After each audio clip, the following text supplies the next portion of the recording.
घर की बेटी दाल बराबर। आन्या डांस करने में उस्ताद। एक स्टेप जो वो देख लेती तो हूबहू उसे उतार देती। अरे आन्या बेटा, मेरी बेटी को भी डांस सिखा देना, उसका एनुअल प्रोग्राम है। हाँ आंटी, क्यों नहीं, अब कल शाम उसको भेज देना, मैं सिखा दूंगी। हाँ हाँ, नचनिया ही बन, आस पड़ोस के लोग तुझे इस्तेमाल कर रहे हैं। माँ, इस्तेमाल मेरा नहीं कला का हो रहा है। नाचना एक कला है, कला। आन्या हर बात में अच्छी थी, फिर चाहे वो अच्छा व्यवहार हो या फिर लोगों की मदद करना।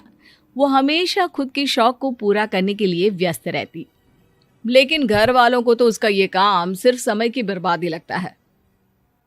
कहाँ है आन्या? उसको बोलो कि आज शाम को खाना वही बनाएगी। सपना देख लो कि तुम्हारी बेटी घर का खाना बनाएगी।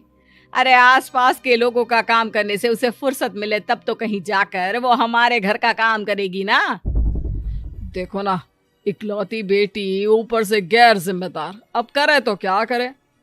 तभी पड़ोस की पिंकी आ जाती है। अंकल आंटी, आन्या दीदी कहाँ है? वो क्या है ना, मेरा क्लास वर्क है, वो मुझे समझ में नहीं आ रहा, तो मम्मी ने कहा कि आन्या दीदी से पूछ लो। हाँ हाँ, क्यों नहीं, खुद का तो कोई काम है ही नहीं उसे। जाओ जाओ, सीढ़ी से ऊपर चली जाओ, वही कमरे में है आन्या। एक रोज शहर में डांस कंपटीशन वाले लोग आते हैं, जहां आन्या का डांस सबको पसंद आता है। क्या बात है, छोटे से शहर में इतना टैलेंट। बेटा, कौन सिखाता है आपको? कोई नहीं सर, वो क्या है ना, मैं टीवी देखकर सीख जाती हूँ। अरे वाह, और आपके मम्मी पापा कहाँ हैं? वो नहीं आए? नहीं, वो लोग नहीं आए हैं। आन्या कंपटीशन जीत जाती है और घर में टीवी वाले आन्या का इंटरव्यू लेने आते हैं। अरे क्या है, कहाँ घुसे जा रहे हो, क्या हो गया? आप आन्या की माँ है ना? वो क्या है ना, आपकी बेटी ने डांस का कंपटीशन जीता है, हमारे शहर के लिए ये गर्व की बात है, तो हम लोग उनका इंटरव्यू लेने आए हैं। ओहो, बड़ा तीर मारा हो जैसे। अरे उसे आता ही क्या है डांस के सिवा, कुछ और करती तो शायद गर्व होता। तभी वहां आन्या आ जाती है और पत्रकारों को इंटरव्यू देती है। उसी रोज पिता के ऑफिस में। देखो तो आजकल के बच्चे कितने स्मार्ट हैं, धन्य है ऐसे बच्चों के माता पिता को। और किस्मत वाले होते हैं ऐसे माता पिता, वरना मेरी बेटी तो किसी काम की नहीं, सारा दिन बस नाच गाने में ही दिमाग लगाती रहती है। अरे वो बच्ची हमारे शहर की ही है, कितना नाम कमा रही है डांस में, हम तो उसकी बात कर रहे हैं। अच्छा, कोई डांस में भी नाम कमा सकता है? अरे दे देना भाई पेपर की कटिंग, दिखाऊंगा आन्या को भी मैं। क्या नाम बताया? आन्या?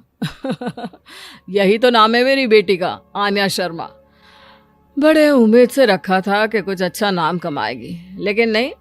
आजकल के बच्चों को माँ पापा की इमोशन की कदर है क्या? अरे ये देखिए, इस बच्ची का नाम भी आन्या शर्मा ही है, जो पूरे शहर का नाम रोशन कर रही है। पिता अखबार देखते हैं तो सामने बेटी की ही फोटो रहती है, लेकिन ये क्या, जिस फोटो को देखकर हर कोई गर्व कर रहा था, पिता को उसमें कुछ भी खास दिखाई नहीं देता।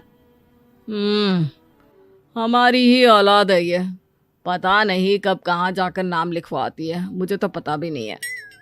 अरे शर्मा जी, जरा मिलवा दीजिए ना अपनी बच्ची से, मैं अपनी बेटी को भी ऐसा ही बनाना चाहती हूँ, मेरी बेटी को कुछ टिप्स दे देगी करियर को लेकर। अच्छा, ये दिन आ गया आपकी बेटी के, ले आइए कभी भी, लेकिन बाद में अफसोस ना करिएगा। सभी को आन्या के पिता की बात पर हैरानी होती है कि इतनी टैलेंटेड लड़की के माता पिता आखिर उससे चाहते क्या है। पिता घर आते हैं और माँ से कहते हैं, पता है तुम्हारी लड़की क्या कर रही है, या फिर ऐसे ही व्यस्त रहोगी हमेशा? अरे पता है मुझे, पर आपको कैसे पता चला? अरे कुछ पत्रकार आए थे, पता नहीं कहाँ कौन सा कंपटीशन जीत कर आई है। नजर रखा करो उस पर। तभी वहां पड़ोसन आ जाती है, जो पति पत्नी दोनों ही डॉक्टर होते हैं। नमस्ते भाभी, बधाई हो आपको आन्या की कामयाबी की। भाई भगवान बेटी दे तो ऐसी, कहाँ है वो? सच में आपको ऐसा लगता है कि भगवान ऐसी बेटी दे तो ले जाइए ना अपने साथ, रखिए 2-4 दिन, खुद ही पता चल जाएगा। और नहीं तो क्या, सारा दिन करती क्या है, कहाँ रहती है, हमें तो कुछ पता नहीं होता, ना बताती है ना पूछती है। खैर देखिए, वो वक्त अब गया जब माता पिता बनकर बच्चों की परवरिश की जाती थी। अब तो बच्चों को साथ बिठाकर बात करना जरूरी है। वो क्या कहते हैं, बच्चे के दोस्त बने। तो क्या आप दोनों अपनी बेटी के दोस्त हैं? हाँ, बस अब यही बाकी रह गया था। खैर बताइए, क्या काम है आपको? वो क्या है ना, मैं और मेरे पति दोनों को ही इमरजेंसी कॉल आ गई है अस्पताल से। मेरी बेटी आन्या की अच्छी दोस्त है, तो मैं क्या उसे आन्या के पास छोड़ दूं अगर वो फ्री है तो? माँ कुछ बोलती उतने में ही आन्या आ जाती है। वाह आंटी, क्यों नहीं, मैं फ्री ही हूँ, आप निश्चिंत रहिए, मैं उसका पूरा ख्याल रखूंगी। थैंक्स बेटा।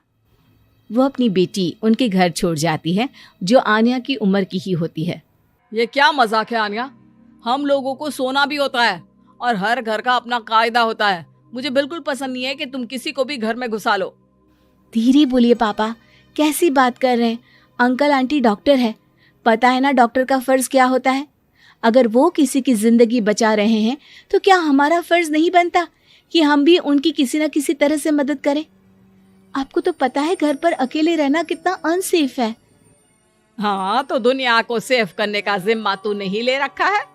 अरे बहुत महंगे अस्पताल के डॉक्टर हैं वो लोग, खूब पैसा मिलता होगा, लेकिन ये नहीं कि मेड रख ले। क्या कहती आन्या, कैसे माँ पिता को समझाती कि किसी की मदद करना कोई बुरी बात नहीं है। खैर कुछ महीनों बाद आधी रात को माँ जोर जोर से चिल्लाकर आन्या के कमरे में जाती है। बेटा बेटा आन्या, पापा के सीने में दर्द हो रहा है, बेटा कुछ कर। हाँ माँ, मैं डॉक्टर को फोन करती हूँ। आन्या डॉक्टर को फोन करती है, लेकिन माँ डॉक्टर को तो आने में काफी वक्त लग जाएगा, मैं पिंकी के पापा को बुला लाऊं? अरे वो नहीं आएंगे बेटा, वो लोग बहुत बड़े डॉक्टर हैं और हम लोगों के पास इतने पैसे भी नहीं है। माँ, मैंने डांस कंपटीशन में जो पैसे जीते थे वो है मेरे पास, आप चिंता ना करें, बस पापा का इलाज करवा ले। आन्या के कहने पर वो बड़े डॉक्टर ना सिर्फ आन्या के पापा का इलाज करते हैं, बल्कि उन्हें ठीक करके घर भी ले आते हैं। आज मैं सिर्फ अपनी बेटी की वजह से बच गया। भगवान सबको ऐसी बेटी दे।